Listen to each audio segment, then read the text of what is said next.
Hello friends, welcome back to my channel. আজকে আমি আপনাদের সাথে শেয়ার করব খুব সহজে ঘরোয়া কিছু উপাদান দিয়ে যে লেবুর খোসাটা আমরা ফেলে দিই সেটা ফেলে না দিয়ে সেটা দিয়ে আমরা একটা সুন্দর টোনার বানিয়ে ব্যবহার করতে পারি।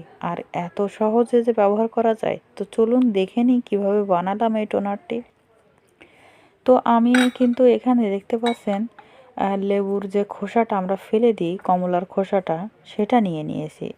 এটারা আপনারা কিন্তু চাইলে রোদে দিয়ে শুকিয়ে মানে অনেক শুকনো করে তারপরে কড়কড়া করে এটা ব্লেন্ডারে ব্লেন্ড করে গুঁড়ো করে রাখতে পারেন। আবারও আপনারা এটা শুকিয়ে ব্লেন্ডারে বা শিলপাটায় বেটে রাখতে পারেন, বা এরকম পেস্ট করেও রাখতে পারেন, ফ্রিজে স্টোর করতে পারেন। কারণ কমলার খোসা না ফেলে দিয়ে স্কিনের জন্য ব্যবহার করলে কতটা উপকারী সেটা আজকে আমি আপনার দেখানোর চেষ্টা করব। তো আমি ব্লেন্ডারে ব্লেন্ড করে ফিরে আসছি। তো আমি আপনাদের দেখাচ্ছি। দেখেন, আমি কিন্তু ব্লেন্ডারে ব্লেন্ড করে তারপর সেঁকে নিয়েছি। আপনারাও কিন্তু অবশ্যই একটু সেঁকে নেবেন।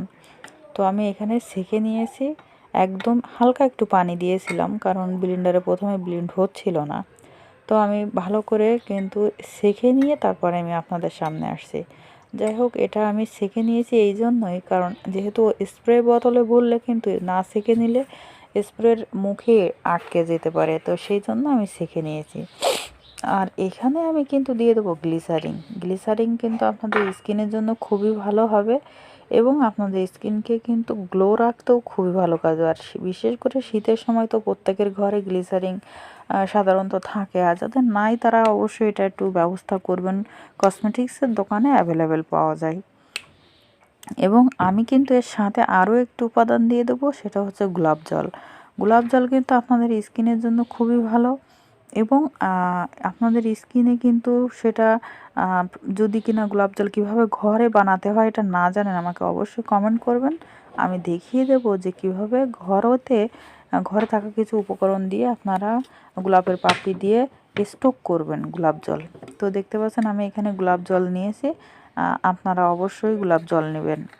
এবং আরও একটি কথা বলে, আমার চ্যানেলে নতুন হলে অবশ্যই কিন্তু আমার চ্যানেলটি সাবস্ক্রাইব করবেন, পাশে থাকা বেল আইকনটি অবশ্যই প্রেস করে দেবেন যাতে আমার দেওয়া নতুন নতুন ভিডিওগুলো সবার আগে পান। তো দেখতে পাচ্ছেন আমি এখানে কিন্তু 1 চামচের মতো দিয়েছি, তবে যদি কিনা আপনারা বেশি দিনের স্টোক করতে চান সেই ক্ষেত্রে কম বেশি করে দিতে পারেন। তো এখানে কিন্তু আমি আরও একটি কথা আপনাদের বলে রাখতে চাচ্ছি যে এটা কিন্তু এভাবে বানিয়ে আপনারা স্টোক করবেন না। ব্লেন্ডারে ব্লেন্ড করে লেবুটা খালি এভাবে আপনারা স্টোক করতে পারেন। তারপরে যখন ব্যবহার করবেন তখনই আপনারা বাকি যে উপাদানগুলো সেগুলো মিশিয়ে নেবেন। আমি কিন্তু এইভাবে মানে বানানোর পরে স্টোক করার কথা বলিনি। আর যদি শুকনোটা আপনারা স্টোক করতে চান তাহলে সেক্ষেত্রে অনেক দিনের জন্য স্টোক করতে পারবেন। তো দেখতে পাচ্ছেন আমার বানানো হয়ে গেছে। এবার আপনারা এটা একটা স্প্রে বোতলে ভরে নিতে পারেন।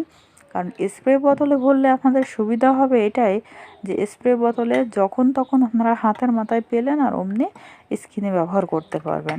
আর অবশ্যই আমার চ্যানেলে যদি নতুন হয়ে থাকেন আমার চ্যানেলটি সাবস্ক্রাইব করবেন, আর যারা করেছেন তাদেরকে অসংখ্য ধন্যবাদ। আর বন্ধুদের সাথে শেয়ার করে তাদের দেখার সুযোগ করে দিবেন। এবং এমন তথ্যপূর্ণ ভিডিও পেতে কিন্তু আমার চ্যানেলের পাশে থাকা বেল আইকনটি অবশ্যই প্রেস করে দেবেন। তো দেখতে পাচ্ছেন আমি এখানে ছোট্ট একটি স্প্রে বোতল নিয়েছি এবং আমি এটাতে ভরে রাখছি। এটা আমি যখন তখন ইউজ করতে পারবো, কারণ এটাতে কোনো সাইড ইফেক্টস নেই। তো বেটার রেজাল্টের জন্য আপনারা কিন্তু দিনে রাতের যে কোনো সময় ইউজ করতে পারেন।